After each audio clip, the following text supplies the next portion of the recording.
doing this a couple days early. Happy St. Patrick's Day, by the way. I've got my green. The reason I'm doing this a couple of days early is because today marks 1 year since the state of California originally went into shelter in place. The order was announced during the day of March 16th of last year.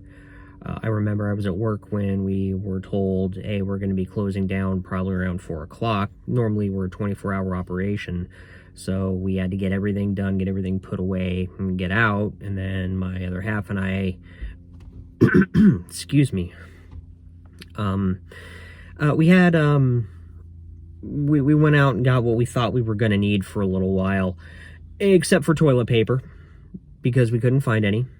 Because everyone out there was hoarding the stuff. Oh, God, that was a rough couple of weeks. I mean, we had enough, and all we were able to find was 1-ply. And no, that is just not, no, 1-ply is not good. I mean, if that's what you got, it's what you got. But, God, why the hell were people hoarding toilet paper? Oh, I know why. You know, they were going to try to resell it at a higher price. They were going to price gouge that stuff. They were doing the same thing with hand sanitizer. People were trying to sell that on eBay and whatnot, and they got shut down for it. So you had people with hundreds of dollars worth of hand sanitizer that would probably all expire before they could even make a dent in it. Anyways, I'm digressing here. So, got that announcement last year on the 16th, and March 17th, St. Patty's Day, was the first day of shelter in place. I was off work. It was supposed to be for 3 weeks, but it was only 2. My other half, who I'm in the parking lot waiting to pick up right now, it took a little while for him to get back. And then the following month is when COVID round 1 hit for us. But, a lot's different this year. We've got the vaccine, which, was just the beginning of the pandemic last year. So there was no way we would have had a vaccine, in any way. And we have a much better idea of how the virus behaves. We also have variants of it now, which we didn't have before, which is, that's scary. But it's been a rough year, really, if you think about it, because we have had to go through so much. Now, I call this the long haul because it's been my journey, from my first round of COVID and then round 2, which I'm still struggling on that one. My cat got out yesterday. I had to go chase him around the yard and get him back in, and oh my God, I wasn't even going very fast or very hard, but I was breathing so heavy afterwards, like I was totally out of shape, and I'm not.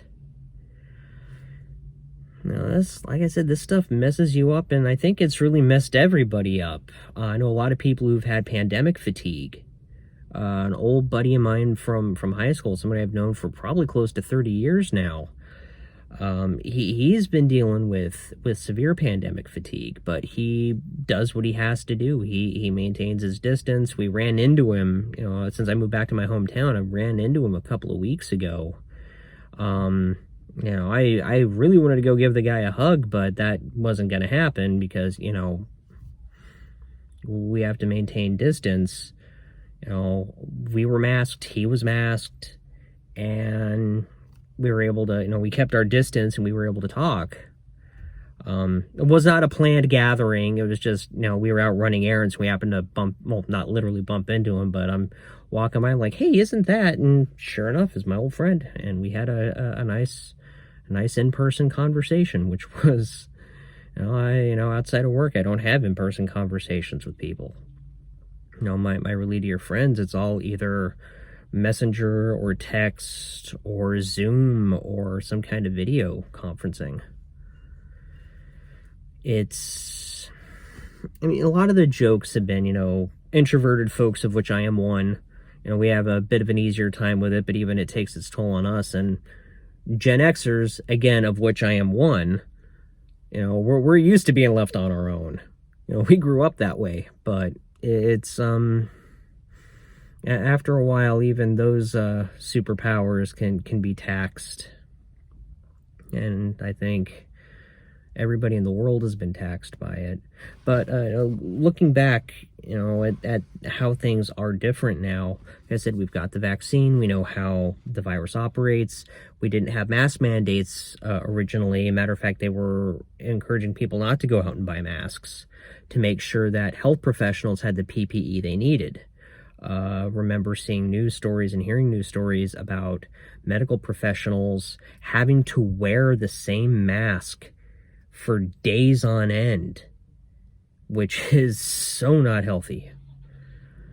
But we're at a point now, we know that masks do help, and I hate them too, but you do what you have to do. We've all had to make sacrifices, and that's what you have to do,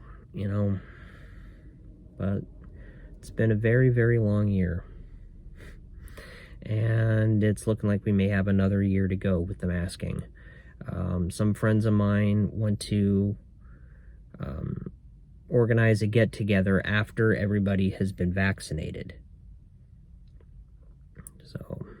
And I've got a little over a month before I could even think about that. That's the CDC says if you've tested positive, you should be immune for about 3 months. And I am in month 2. I tested positive, I want to say the 25th of January. Or that's when I got my, great, here comes the brain fog again. When I got my test results. And you must excuse me, but I've been talking for over 7 minutes, so I got a little winded. That's why they put me on medical leave. I was not able to do much. So, I know I'm saying that a lot too. I'm trying to marshal my thoughts here, because like I said, the brain fog is not fun.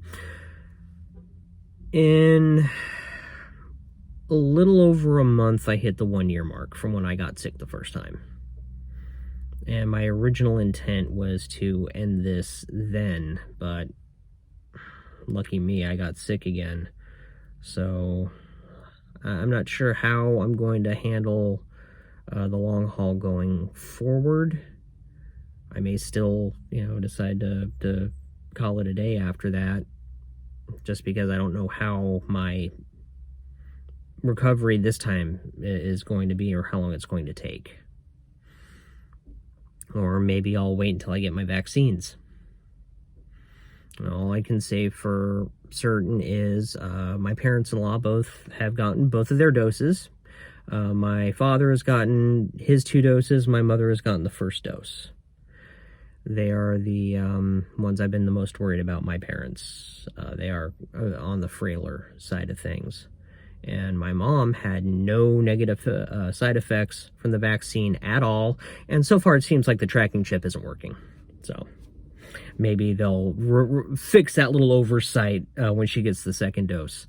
As for me, one of the things I've been hearing is for some long hauler patients, there's something about the vaccine that seems to actually help with the recovery. So I'm hoping when it is my turn, I'm part of that group who has an easier time with it afterwards. But we shall see. So this is this week's long haul. I'll be back to my normal schedule next week, doing it next Friday. But since today is the anniversary of when the state of California went into shelter in place, I thought it'd be appropriate to do this today. And also, 1 year ago today, we spent our St. Patrick's Day watching a live stream concert of the Dropkick Murphys, which was so good. They're doing another one this year, so we're flogging Molly. If you know anything about Irish punk rock, the Mollies, oh my God, I got to see them live. It was back in 2009. Back when I was working in radio, one of the stations I was working for were putting on a big concert. They were the headliners, and getting to see them live, that was so good. So good. So I think they both of those bands are doing something today. If you get a chance, check it out. It'd be fun. So happy St. Patty's Day to you all. Don't drink too much of the green beer. I'm not touching any of it. Alcohol gives me a migraine, so I quit drinking years ago. But if you're so inclined and if you enjoy it, have a Guinness for me. So until next time, wear your mask, keep your distance, wash your hands, get your vaccine when you're eligible, and be safe.